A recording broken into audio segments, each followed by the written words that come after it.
Buying or selling a home is an exciting journey, but can quickly leave you feeling overwhelmed and confused on where to start. And that's why we've teamed up with Nate Hedrick, the Real Estate RPH, to provide a simple solution to jumpstart your home buying or selling process with our free concierge service so that you can take the guesswork out of one of the biggest purchases you'll ever make. As both a real estate agent and pharmacist, Nate has the insider's view.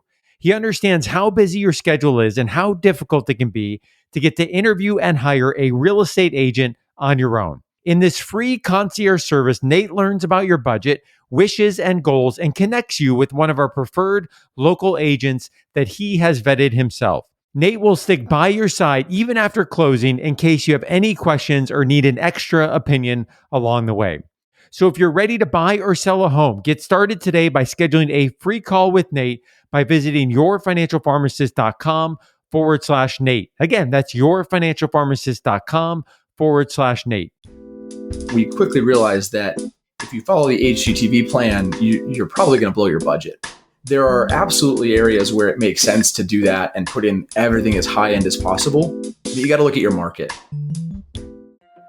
You're listening to the Your Financial Pharmacist podcast, a show all about inspiring you, the pharmacy professional, on your path towards achieving financial freedom. Hi, I'm Tim Ulbrich, and on this week's episode, I welcome Nate Hedrick, the Real Estate RPH, back onto the show to recap 5 lessons that he learned doing his first real estate investment flip. We talk about how he ran the numbers and landed on this opportunity, what went well, what didn't go so well, and how he sees real estate investing fitting into his financial plan. Nate, welcome back to the show. Thanks. Always great to be here. So we had you on not too long ago, episode 160, where you actually took over the mic, interviewed Shelby and Bryce about their home buying experiences and working with you through the real estate concierge service. So time for me to take the mic back as we go into this next episode. But how have things been going for you? They've been great. It's been great. COVID's made everything a little trickier on both the pharmacy and the real estate side, but it's still been we've been doing really well. And actually, Kristen and I are enjoying the extra time we're getting with the girls here at home. So it's been really great. Absolutely, definitely silver lining, I guess, if there is one, of the pandemic. But I'm guessing our listeners might be wondering how you, as a opportunistic real estate investor, are looking at real estate, the market in terms of both what you're seeing as an agent, but also as an investor in the midst of the pandemic. So give us some insights from your viewpoint as both an agent helping people get placed into homes, as well as an investor. How is the pandemic impacting things on both sides? Yeah, it's really interesting. There's so many different aspects we could talk about. It could be its own show, quite honestly. But the highlights are that right as the pandemic hit, there was kind of a big lull. And then as we started to open things back up and the lockdowns started to end, we saw just a huge seller's market. Everybody wanted to buy, get into a home, and nobody was selling. And we're still kind of fighting that, actually. The clients that I'm working with right now, I've got 4 houses under contract, and all of those were, snap decisions. And it had to be very, very quick. So it's still pretty much a seller's market.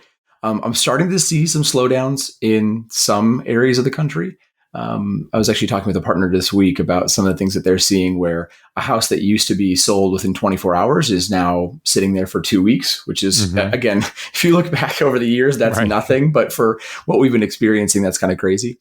But I think the biggest thing to kind of watch for, and where I'm taking a bit of a pause here for a little bit, is just obviously the election results that are pending as we're talking today, right? And then where COVID's going to progress over the course of winter. I think that will affect things in terms of renters being able to either buy or not, or things like that. So there's a number of factors that I think will be interesting to watch as we head into 2021. Absolutely, and as our community already knows you and the work that you've been doing, and we're going to continue that throughout the year into the new year. Obviously, going more into the spring and home buying season in 2021. So stay with us, because there is a lot changing. You mentioned obviously the election as we record right now. We're two days post-election, results still not decided as we hit record. And then, of course, we've got the pandemic and everything else that may come at us. So we don't know at this point in time. So we'll keep you updated. Hang with us, whether somebody is looking to buy, for the first time, whether they're moving, whether they're looking to jump into real estate investing property or expand upon the portfolio that they have, we would love to be alongside of you in that journey. So Nate, I'm going to bring you on to today's show because of a recent article you posted on your Real Estate RPH website. And we'll link to that in the show notes, called 5 Lessons Learned Flipping My First House. And before we jump into those lessons, I'd love for you to first talk about how and why you got into real estate investing. So here we're talking about your first flip, but it's not your first investment property. So why you got into real estate investing, and ultimately, why you decided to go this route in terms of flipping this home. Yeah, so that's great. My whole real estate journey really started with the idea of wanting to be a real estate investor. If you go way back to 2016, when I first read Rich Dad Poor Dad and started getting into real estate investing books, I caught the bug and was like, I got to do this. And that led me to getting my real estate license for a number of various reasons. And I started working with investors to really start to learn the process and figure it out. But I've always wanted to do it. I think I look at it as a really great way to diversify our assets and to create passive income. And I think, again, when you change your mindset a bit from, I want to work for 50 years and hopefully my retirement's enough at the end, to, I want to work now to figure out how to make sure it's enough at the end. It makes it very, very clear that real estate investing is almost necessary, in my opinion. So really, it was kind of an inevitability. And then how I was going to do it really changed the more Kristen and I talked about our plan together and what opportunities were available to us. And so for us, one of the things that we read about early on and really liked was the idea of what's called a BRRRR. And we've talked about this on the podcast before, but the idea is that you buy a place, you fix it up, you rent it out, and then it's worth more. So you can refinance it, do a cash out refinance with the bank. And then you pull that cash out of the deal and you can repeat the process. And the advantage of that method is that you preserve your capital. So if I saved up $50,000, let's just say, and went and dropped that as a 25% down payment on an investment property, that's great. And I've got a property on hand, but now I have no money to do the next deal. And I have to go start saving that all up again.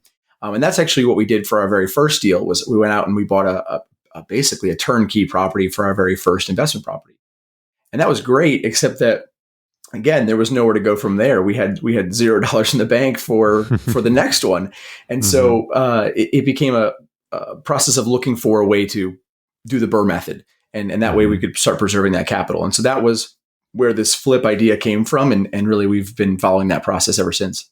That's great. And I know one of the conversations you and I have had on more than one occasion is the balance between paying off student loans and investing. And as I've shared on the show before, this is probably the most common question I get if we're doing, a session where we're speaking on various topics. Hey, should I be paying off my student loans or should I be investing? And here we're obviously talking about real estate investing, which is just one pathway, one route of investing. But I sense that many other listeners are weighing this same decision, whether it's real estate investing, more traditional investing. How do I find this balance between paying off my student loans and ultimately beginning to save and invest for the future in whatever way that looks like? So how did you and Kristen reconcile and decide to move forward with your real estate investing plans while still working through your student loan debt? Yeah. And like you said, I think you said it perfectly. It's a balance. It's all about finding that balance and finding the risk tolerance and the comfortability that works for you. I think it's very easy to sit back and look at that, $100,000, $200,000 in debt that most of our pharmacy friends here have and say, I can't possibly think about anything else right now. I got to tackle that. But what we basically have done is we've really worked on getting those loans refinanced down to a very, very low level. I think my loans today sit at just under 3%, which if you look at, it's fantastic. And I've refinanced them, I think 5 times actually most of those times through YFP. So thank you for all the bonuses. You might beat Tim Church soon. Yeah, on the refinance record. I'm close. And the idea being that, if you can get that interest rate down, at least in my opinion, if you can get that interest rate down low enough, you're basically matching inflation at some point. And so it's not free money, but it's about as close as you can get. And so what we felt comfortable doing was get those loans to a manageable amount, get them to pay off monthly that we could really feel comfortable handling. And then once that interest rate was low enough, now you start to look at, okay, well, if I put, $1,000 onto that loan, or I put $1,000 into an investment, whether that be an investment property, a stock, whatever, which of those two strategies builds your net worth faster and makes you feel better at the end of the day? Because a lot of it comes down to, can you sleep at night if you have these outstanding loans? And so while we're very aggressively working on paying down those loans, we just have different buckets of money that we're allocating our extra resources to. And a lot of those happen to be on the investment property side. That's great. And I think we should, put out there that, when we talk about finding this right balance, from my perspective, we're doing it under the assumption that, one is doing their homework, understanding the risk, understanding the upside. We're obviously going to talk about an opportunity here that you've invested in and others that we have featured on the show that have had good outcomes, but that certainly can be good, cannot be good, depending on a lot of different factors. And so finding that balance, finding what you're comfortable with, making sure you're feeling confident in what you've learned in that process, finding good mentors, all things that we've talked about before on the show are really important as you're dabbling really into any part of your financial plan. But here, as we talk about investing in real estate. So let's dig into the flipping experience in more detail. So tell us about this particular opportunity. Where was the property? How much was the purchase price? Tell us about kind of the square foot, the bedrooms, and what you were working with as you got that property under your name. Yeah, great. So we actually, as many of our listeners know, I live in Cleveland, Ohio. And so we had previously been looking to purchase our investment properties here. Well, the market's actually really good in Cleveland for investors. And so it's actually been ticking up year over year. And so it's becoming more difficult to find a good BRRRR property here. And again, that was our goal, right? We could go out and buy a property with a big down payment and 25% down and so on, but we wanted the BRRRR property. And so I started reaching out to some pharmacists around the country that I know were in the investing space. Had a couple different conversations with a couple different partners. And actually, Tim, and you and I were involved in some of those discussions, which was great. Yep. And connected with a partner up in Michigan. And we were able to talk to them about, the properties that are going on in Michigan and what they were doing from an investing perspective. And it basically, when I looked at it, it felt very much like Cleveland, but everything was half price. And this particular area was set up where it was still kind of hitting that resurgence. It's still a bit early, I think, to call this area kind of up and coming. It's on its way, but that actually made it a good target for us because we could get in on a much lower price point. We could fix the property up for a lot less and still accomplish that goal of achieving a BRRRR without needing to have $100,000 in the bank. Right. So when we looked at that, we said this kind of fits all of our criteria. We think that the upside is there from an appreciation standpoint. Properties can cash flow. Like we looked at all the different parameters that I think are important when assessing a location for an investment property. And then we just happened to get kind of lucky on finding a good deal. We got this deal through a wholesaler. I don't mind sharing. We bought the house for $8,000. Which, what? if you had asked, if you had asked me before I started as a real estate investor, if you could buy a house for that cheap, I would have said, no, that's like a car. You're talking about a car. But no, we bought this house for $8,000, and it's a 3-bedroom, 1 bath. It's about 1,400 square feet. Little single family with 2 bedrooms upstairs, 1 bedroom downstairs, and it was an absolute disaster, as you can probably imagine. And we could get into the details, but it was worth $8,000 when we bought it. It was pretty bad. And Nate, someone who's listening, I know early on, and I certainly still consider myself very much a newbie in this space. And I look at a property like that, and we'll talk more about the numbers, about what what it's currently valued at, rent, and all those types of things. And our listeners will hear a huge margin between $8,000 and where it's currently valued. And I think people might look at that number and be like, why would somebody even sell that? If they saw the opportunity themselves, why wouldn't they do the rehab? Why wouldn't they flip it or hold on to it and rent it? So tell us a little bit more about that wholesaling relationship and ultimately why a wholesaler would want to pass this on if you look at this as a good investment opportunity. Why wouldn't they just keep it themselves? Yeah. Great question. I think it varies a lot depending on the individual. In some cases, you've got someone that either, has paid, they can't afford their mortgage any longer. They can't afford their taxes anymore. They're simply looking to offload that property so they can get their finances back under control. Or you've got someone that either a family member passes away, and now you've got a different family member trying to take care of a property, and they're just trying to settle the estate. They're not interested in becoming a real estate investor. They just want to get rid of this property. This particular property had the person had actually moved down with family down south and basically abandoned it. They had zero interest in taking care of it any longer. And I really don't think they had the ability to do much with it, quite honestly. And so it sat there for a long time. As we'll talk about, that led to some interesting problems inside, but it sat there for a while. And basically they just said, I want to get rid of this. Here's what I need to pay off my mortgage, and here's where I'm at. And that was it.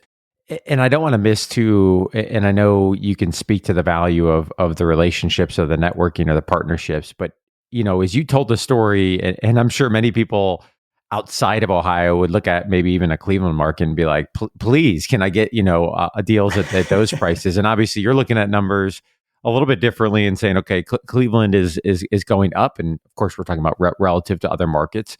Cleveland is going up. And here's another opportunity out of area, out of state, which to some listening may feel very uncomfortable if they haven't had experience with doing out of area, out of state investing. And one of the things that really jumps out to me with this example is the value of having good partnerships, having a good network of folks that can help not only identify some of these opportunities, but also that may be an expert in that local area or market and can give you some assurance on other experience that they've had, as it is perhaps an uncomfortable territory. So tell us about that part of the journey. Was that an uncomfortable pathway for you and Kristen in terms of out of area investing? And how did you ultimately say, hey, it's worth it, even if we can't see it or put our finger on it? For me, I was surprised at how easy it was to invest out of state. I think one of the things that helped was that we had previously purchased an investment property. So I'd walked through it, understood what that looked like. It's a very non-emotional decision. And so it's much, much easier to look at the numbers, look at the math, talk to the contractors, and kind of make a decision based on that. You don't have to walk in it because you're never going to be living there. And so that made it a bit easier. Again, it also really helped that we had awesome partners and boots on the ground that could really help with that. I think no matter where you're investing, whether it's 2 streets away from you or 2 states away from you, you need to have that awesome partnership and have those people that can actually give you the real information that you need, unless you yourself are that expert. So again, if I'm buying a house here in Cleveland, I don't even use a real estate agent. I represent myself because I can be that expert in this area. But if I was buying anywhere else, I'd have to have all those experts anyway. And so this wasn't that different, just having those people in place. Yeah, and I'd recommend too, we'll link to it in the show notes, but Bigger Pockets, among the many resources they have a book on out of area investing that I found very helpful and insightful, just getting you to think about it, but also the importance of some of the systems and the processes and how to ultimately be able to manage and invest in opportunities that may not necessarily be in your backyard. So let's dig into the 5 key lessons that you learned along the way. And again, so we'll link to this in the show notes, your article that you published on this at Real Estate RPH, so folks can read more and check out the other content that you also have out there, which is fantastic. So 5 key lessons that you learned along the way through this flipping experience. Number 1, run your numbers carefully. So tell us more about this and really why it's so important and ultimately the strategies you used here for your first flip. Yeah. So just like we talked about, it's a business decision when you're buying an investment property. This is not an emotional, I don't know if I like that kitchen, like whatever, it doesn't matter. You need to run your numbers and focus on those, which some people might really like, because if you're a data person, if you're an analytical person, this actually makes it really easy. So like I mentioned, we were trying to use the BRRRR method to basically flip this property and then rent it out. And one of the things that the BRRRR method really focuses on is when you do that cash out refinance, the goal is to pull all of your invested money back out, right? You want to be able to recycle that capital. And so what most lenders will do is they'll give you a loan at 75% loan to value, or LTV. And that 75% loan is based on the after repair value, or the ARV. Sorry, we're throwing all these acronyms at you, but the idea is that you want to buy a property, fix it up, rent it out, and then it needs to be worth a certain amount of money so that 75% of that amount is more than or equal to the amount of money that you invested. Right. So if you're buying a property and let's say it's $100,000 when it's all said and done, and you're going to refinance it at $100,000, getting $75,000 from the bank, you can't spend more than $75,000 to buy that up, to buy that property, fix it all up, pass all your permitting, all that stuff needs to be done for under $75,000. So, so the numbers are actually fairly easy. We actually went out and had an appraiser come out to the house before we bought it. And we said, look, if we did all of this work and we laid out, we had really detailed notes about here are the things that we're going to do in the kitchen. Here's how the bathroom's going to look. Here's how the flooring. We actually provided pictures from other flips that my partner had done. And we said, look, if we do all of this work, what do you think it will be worth based on the market conditions, based on the property size and all that?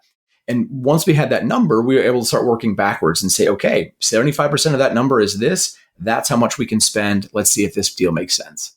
That's great. So you mentioned, let's get more specific about this deal. And obviously we'll use round numbers, not a perfect calculation, but you mentioned buying it from the wholesaler for $8,000. You mentioned getting that, upfront estimated after repair value, that appraisal. And then obviously you had the investment to actually do the work. And then of course there's a reality of what that appraisal may come in at. And ultimately when you do that cash out refinance, which you're not yet there, right? That 6-month window, you're still waiting on that? Yeah, we're getting close. So basically the end of December is when we'll be eligible. So we'll probably refinance around then or beginning of January. Wow, that went quick. I know. I was thinking the same thing the other day, almost behind at this point because I haven't started the process yet. I've talked to some lenders, but it's not there yet. So. Yeah. So if you bought it for $8,000, talk us through then. If your goal as the investor is to try to get as much or perhaps all of that cash, back out. So as you mentioned at the beginning of the show, you can go ahead and do this again. And we should clarify here, if you mentioned the 75% loan to value, if you accomplish that and you get all of your cash back, you still essentially, obviously you have a mortgage on that property, but you have essentially 25% equity in that deal. So, we're not talking about leveraging kind of full tilt here. You still would have some margin if the market were to, flip or go down. So you have a little bit of wiggle room. So talk us through the numbers here and whether or not you're able to accomplish that or come close. Yeah. And I really like, that's a good point because I think a lot of people look at this and they go, oh, you're over leveraging like crazy. But you're right. We still have 25% equity in that house once that refinance is done. And so I feel really confident that, that's a comfortable place to be. That's like buying a house with 25% down payment, which is more than most people do. So we're going to feel good about that. So the house itself was $8,000. Then there was a wholesaler fee, a sizable wholesaler fee. We'll call that several $1,000s. Yep. And so that's basically a finder's fee for the wholesaler. And these can vary anywhere from, I've seen them as low as $1,000 and I've seen them as high as $25,000 on some deals, where basically that wholesaler is saying, I found this deal for $8,000 and I'll let you buy it for $8,000, but you're going to pay me some amount to basically give you that great deal. So we've had to pay the wholesaler's fee on top of that. And then once we got the appraisal done, they were looking at this and they said, we think that based on the level of rehab that you're going to do and the properties in the area and so on, we think that the house will be worth around $75,000 when all is said and done. Okay. Yeah, which is great.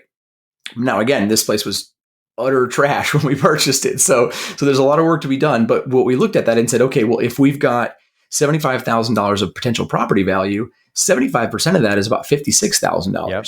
So there's a lot of room in there for us to start making some rehab decisions and finding a way to make ends meet. So on this deal, and again, I'm oversimplifying a little bit here, Nate, but to follow the numbers, you buy it for $8,000. You have a wholesaler's fee, a finder's fee, and then you're looking at that $8,000 plus the wholesaler's fee, and then any margin or really room up until that 75% number, $56,000. As your number of when you look at estimating rehab costs and other things. And obviously things could go better than you expect. Things could go worse. So you're trying to anticipate where that may or may not go, making sure you have margin. But as long as you stay under that 56,000 number, if that appraisal holds around $75,000 and you do a cash out refinance at 75% loan to value, you essentially could then pull 56,000 back out of the deal and get all of the money back. Is that simple math? Am I following correctly? Yep, you're spot on. That's exactly the goal. And that's how we went into it. Okay.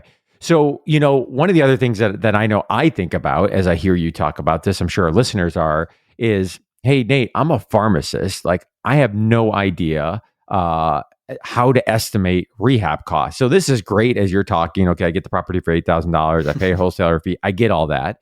But I can look at a property. I can say, good, not so good, maybe really bad, not as bad, really good, not so good. But that's my Likert scale ends there, right? I don't have much differentiation of what I can define in terms of how much is needed, or certainly things that may be seen versus unseen.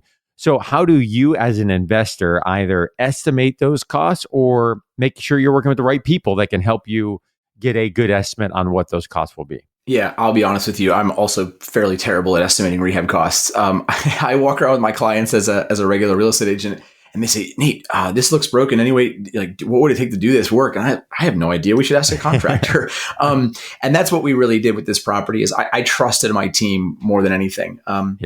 And we built that again based on a lot of relationships and based on past experience. Was able to talk with the individuals that we worked with and seeing that they had done this work before. And so when we actually let our contractor walk that place, they were able to say, look, I think based on everything you've got going for you and all these unknowns that we still have, let's start working out budget details. And we really took it line item by line item to really break down everything that was going to go into those costs so that we could feel good about our offer and feel good about how much we were going to be potentially spending. Awesome. Okay, great stuff. So that's number one, run your numbers carefully. And I just want to echo here too, one of the things I know that really resonated with me early on with the very limited experience that I have is the importance of really trusting and running your numbers. And I think it's easy to look at something like a property that is $8,000 and then you look at a wholesale fee and you're like, what the heck? The deal's only $8,000. Why is this wholesale fee, whatever that amount is? As you mentioned, there could be a big range. But we're in the numbers. I mean, ultimately, You've got to figure out, like, is that justified or not? And, obviously that person needs to be paid for the work that they've done in finding that deal. But if the numbers make sense, it makes sense. If they don't make sense, then you move on, and I think that's really part of the value of having a system to be able to run your numbers. Yeah, don't get hung up on how much they're making on the deal. I have seen deals with other investors where the wholesale fee is more than the purchase price of the property. And that feels like, what the heck? This doesn't make any sense. Why are they making more money than I'm buying the house for? But again, without them, you don't have a deal to work on. So it's not something to get hung up on. You got to focus on the final numbers. All right. Number 2 is plan for something to go wrong. And oh boy, do you have some examples here with this property. So, tell us about why this is important for plan for something to go wrong, both financially as well as maybe just your sanity. And, what went wrong with this deal and how did you plan for it? Yeah. So this is something that, again, I really underestimated in my head what this was going to look like. I think we've all watched flipping shows on TV and all I've read all the books. I thought I knew everything. And so when we walked into this property, I was like, okay, we got to estimate these rehab costs and then we'll set aside, $2,000 for that thing that goes wrong. And really leaned into my partner on this one. And he said, look, with all of the unknowns that we have, we need to set aside a considerable amount of change for a potential, problem to come up. And so just to start giving you some real numbers, we originally budgeted, I think, around $25,000 to $30,000 for the full rehab. And then on top of that, we added an $8,000 contingency plan, which is a huge chunk. I mean, that's like a third basically of our budget almost as a what could go wrong factor. And to me, that felt really large. And I was like, man, we're never going to need that $8,000. That's even bonus money as far as I'm concerned. But again, my partner was like, look, set it aside, put it in the numbers. Trust me, if we need it, you're going to be so happy you did that up front. And again, I learned a lot from that because I wouldn't have set aside $8,000. And I'll tell you, by the end of the deal, we ended up using about $6,000 of that entire contingency budget. So it's a really good thing I listened to him and set that extra money aside when we're running the numbers. So we had a couple different things go wrong. And actually one that I didn't even get to put in the article because it happened early last month. So about a month ago now. So I'll tell you about that in a minute. But there was a number of issues and I put them all in my article. But one of the biggest ones that I think was really surprising to me was that there was trash all over this house. I mean, like hoarder level trash up the walls and everywhere. And so there was a lot of unknowns, what was under that garbage. Yeah. And as we moved all that junk out and had actually the cleaning crews come in and take care of everything, I realized that the walls and the floors themselves had been rotting underneath that stuff. There were entire areas where you could see from one room to another through the wall that had basically fallen apart. And so we did not anticipate that level of damage down that far. And so almost all the walls had to be removed, replaced, patched. We spent over $4,000 more on our budget for walls than we were anticipating. Mm-hmm. And again, that's just one of those things that you don't know it until you get in there, really. And that became kind of a bigger problem than we anticipated. And if I remember correctly, that was the major thing. But you had other things that maybe folks here would be like, it is major, but obviously in the perspective of what you just mentioned, relative to that. So you had quite the issues with fleas, and even some more minor things that may not be expected, which is having crews available to paint, and the heat of the summer not being able to stay as long as you thought they would, and that delayed some of the timeline, which of course time is money when you're talking about these types of opportunities. So collectively, as you went through that as a first time, were you shocked, surprised? Was it it is what it is? Or did having that partner involved also help reassure of, hey, I've been through these before, and it stinks, but it's not the end of the world? Yeah, I think, again, that's the whole point of this kind of point two here, is plan for those things to go wrong. That way you're not going to be surprised. I think every time I got a call from my partner and said, hey, here's what's going on at the property this week, it wasn't like, oh no, now the whole deal is ruined. We really felt like, well, that's awful, but we've planned for it. Let's move forward and get it fixed. The biggest, like the nagging, you mentioned that the fleas, that problem drove me absolutely bonkers. I was so upset with that. It was one of those things where, again, I planned for a problem, but I didn't plan for it to be so hard to fix, right? Like everything else, I can throw a little bit of money at it and it goes away. This took 2 different exterminators, 4 separate treatments, 2 weeks of no job time. We actually had a fifth treatment after all that was said and done to make sure that when the new tenants moved in, they felt really comfortable with the whole place and it was absolutely bug-free. It was only, I think, all said and done, I think it was like $600 for all of that, which is not that big in the grand scheme of things. But it was the biggest hassle to get that fixed. Sure. And it was the problem that would not go away. Yeah, and I think if I remember, I had a similar issue with another property, and it was not as much on the cost side, but just the coordination and then the time where if they're coming in to spray and that, you're coordinating with other people working in the home, there has to be some space there, as they're doing their work. So more of a nuance, right, than anything. And of course, you want the new people to feel comfortable as well. Yeah, that was big for us too, right? Like we wanted to provide really nice housing for somebody. And I don't know about you, but I'm not moving into a place that has fleas. No. And so we wanted to be 100% certain that we had completely taken care of the problem and that we had something in place that if anything did come back, we had a very fast action plan to basically mitigate that going forward. So we did a lot of work to make sure that was taken care of. And again, it was just a pain to get it all done. All right. Number 3, it's not like HGTV. So talk to us about what you mean here. Yeah. So I think it's really easy for us to watch all the flipping shows and get this idea of you buy a property, you put in the highest end everything, you make it camera ready, and then you make money and it's easy.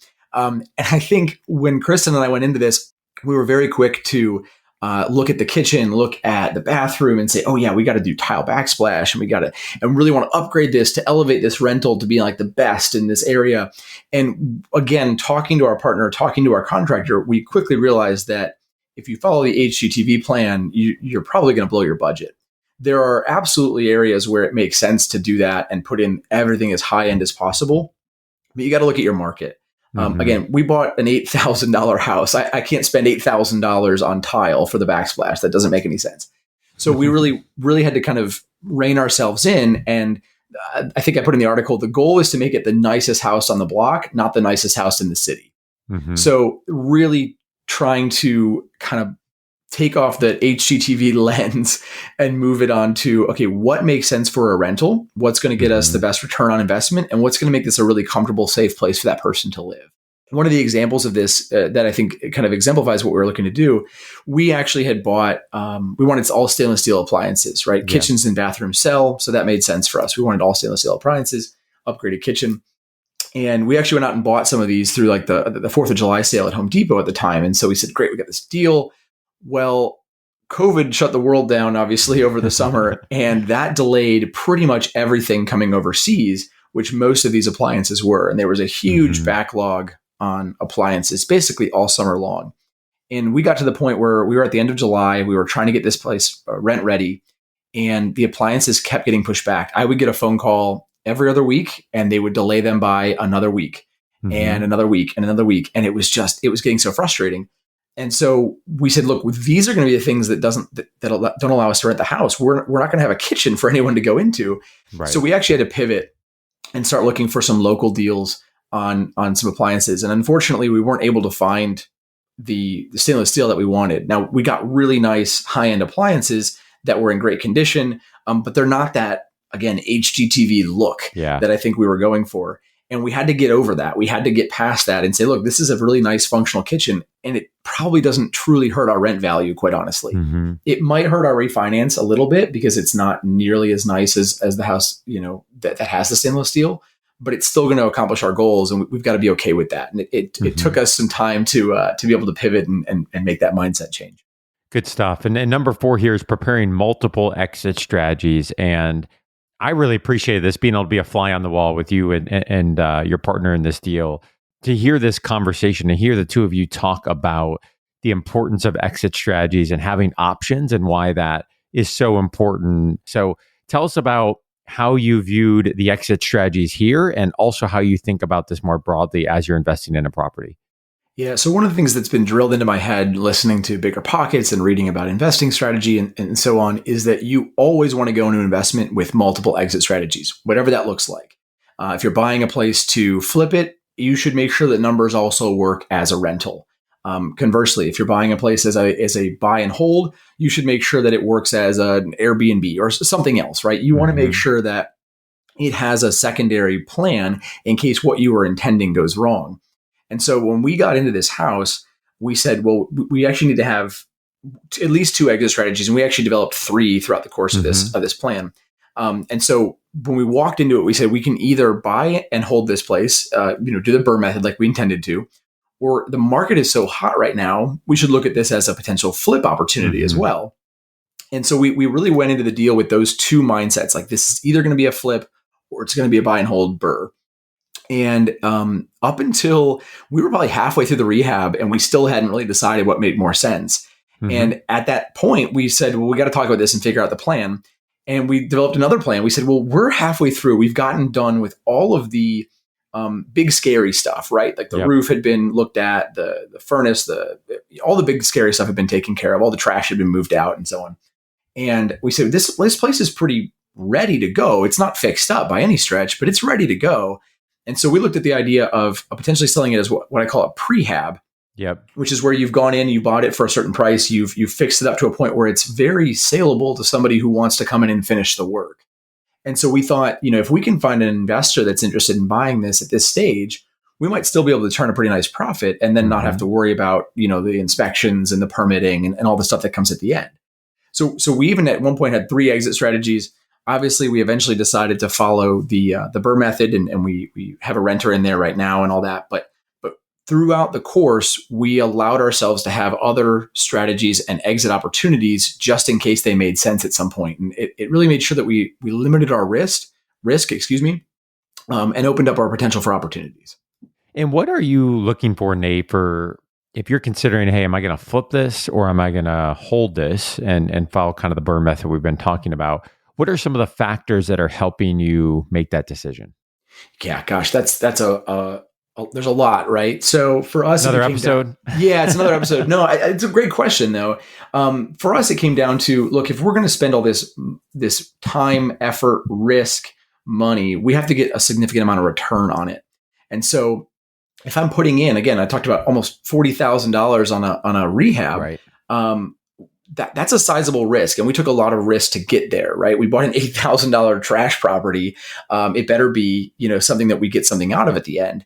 And so when we were assessing it, we said, look, if we can get to a flipping profit that is significant enough to justify that risk, then maybe it's worthwhile. The other thing that I looked at is that, again, this market, I really want to be involved in this market. I want to hold property there. We're already starting to talk about our next deal in the area. And so I was very set on trying to retain this property if that made sense in any stretch. And so again, the process was simply evaluate the potential for return and weigh that against the risk that was put in and the amount of capital that was put in up front to get to that level of return. And again, it just became a business decision, which made more sense.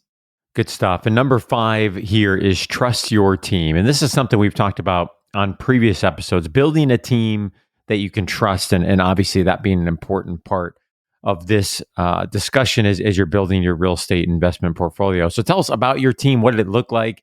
How'd you find those people? And what's your advice for people that are looking to create their own team?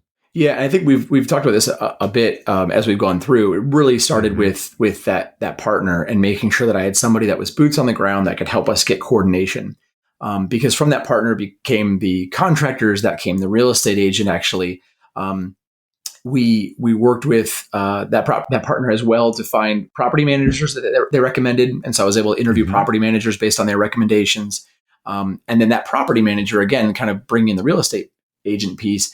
They were able to recommend some people along the way for various things, from title to making sure that the permitting was done correctly.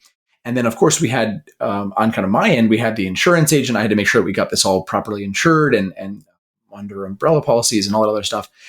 We had to bring in our financial planner and our accountant. Actually, I got to call up Tim Baker and Paul over at YFP and say, look, guys, here's what we're doing. And Paul had to get his extra notebooks out for me because I always bug him with weird questions. But we said, look, this is what we're trying to do. Help us work through this, make sure it's going to make sense for our financial plan personally. So all those different people are really essential, and finding each one varies based on where you're doing this, what you're doing specifically, and what your needs are. But a lot of it starts with kind of that one person on the ground. And again, in our case, it was that partner. In most cases, it's usually going to be your real estate agent or your property manager. And so if you are looking for a place either out of state or even locally, I really recommend starting with that solid real estate agent, that person that understands investment property, because they're going to be the one that's going to connect you with all the people that you need. And that's really, really essential. Yeah, it's so important for the reasons you mentioned. Have a good team in place, have the right people in your corner. I was just talking with a pharmacist real estate investor in North Carolina this past week. And one of the things he shared was, as they are still relatively early in their journey, I think they've got 3 or 4 deals now under their belt. What they're finding is, as they have continued on that journey, they've identified other folks. And as they've identified other folks, one of whom had become a partner, that had then brought other opportunities that were now coming to them. And you hear this all the time on Bigger Pockets, where people will say, once you get momentum and you show that you're a good investor and you do things the right way, ultimately these relationships will start to take off. And you often find that deals start coming your way, which really puts you in a different position, obviously, to be able to grow and scale the work that you are doing. So there you have it. 5 key lessons that Nate learned along the way of this investment property. Number 1, run your numbers carefully. Number 2, plan for something to go wrong. Number 3, it's not like HGTV. Number 4, prepare multiple exit strategies. And number 5, trust your team. And again, we'll link to that article that he posted on his blog over at Real Estate RPH. So you can check out the show notes at yourfinancialpharmacist.com/podcast. Find this week's episode and you'll see that information there. Nate, one of the notes I made as you were talking was, there had to be a lot of time invested here. So talk to us about, you've got a young family, you've got a full-time job, like you've got other things going on. So give us a sense of the time commitment and ultimately how you justified that time as you looked at this opportunity. Yeah, just like most of my side hustle life, it's a lot of early mornings and late nights. So again, it was funny. I think every morning early, I got up and had emails going out for all of the real estate activity that I've got going on. But this was one of them. And then every night, kind of the same thing. And again, by having the proper people in place, the partner, the contractors, all the people that are actually doing all the work. I mean, I'll be honest, I have yet to set foot in this property, and I don't know that I ever will. There's no need to, because I've got people on the ground that can do that kind of work. And so the time invested for me is actually not that extensive. It's really just decision-making time, and then letting those decisions play out through the professionals that we've put into place. So, it was decisions with Kristen and discussions with Kristen at night, sending out an email, sending up a follow-up email in the morning usually. And then that was pretty much the whole day. The worst thing was if I had a phone call over lunch or something to talk through an issue with our contractor or whatever. But that's about as much time as was necessary. I think if you put the right systems in place you'd be surprised how much little time Yeah. is actually required to do all this work. Well, good stuff as always, Nate, and we appreciate you having you back on the show, and I'm sure it won't be the last time. And appreciate you giving us kind of the inside look into your own personal journey and your willingness to be transparent with that, and certainly to share that information to be able to help others that are evaluating this as an opportunity in their own personal financial plan. So, what's the best way for our listeners to connect with you if they want more information about your journey, or perhaps are also interested in the Real Estate RPH YFP concierge service? Yeah, absolutely. Head on over to realestaterph.com. You can actually find me. I'm all over your site too, Tim, on YFP. But Real Estate RPH, you can find us. Get connected with our concierge service. That's actually the best way to get in touch. You can schedule a 30-minute phone call with me. We can talk about investing. We can get you hooked up with an agent, whatever you might need. That's the best way to reach out to me. And then, of course, I'm on Facebook, Instagram, LinkedIn, whatever. Just find me there. Great stuff. And for those that are looking to buy a home, if you go to yourfinancialpharmacist.com, you'll see a section at the top called Buy or Refi a Home. From there, you'll see an option to connect with an agent that will take you to Nate and the concierge service. So, whole intent of that is to really be able to utilize Nate's experiences as both a pharmacist, as well as an agent, as well as an investor. Here's what we're talking about. Really, to be someone that can help you along that process, that can pair you up with a trusted local agent in your market, and ultimately be there alongside of you throughout the journey. And so I think that is an important aspect and value of that service. And again, you can learn more at yourfinancialpharmacist.com. Click on Buy or Refi a Home, and then find an agent, and you'll get to Nate's information there. As always, to our YFP community, if you like what you heard on this week's episode, please leave us a rating and review on Apple Podcasts or wherever you listen to the show each and every week. And I hope you'll join us, if you haven't already, in the Your Financial Pharmacist Facebook group. Over 7,000 pharmacy professionals committed to helping one another on their path towards achieving financial freedom. So thank you again all for joining, and have a great rest of your week.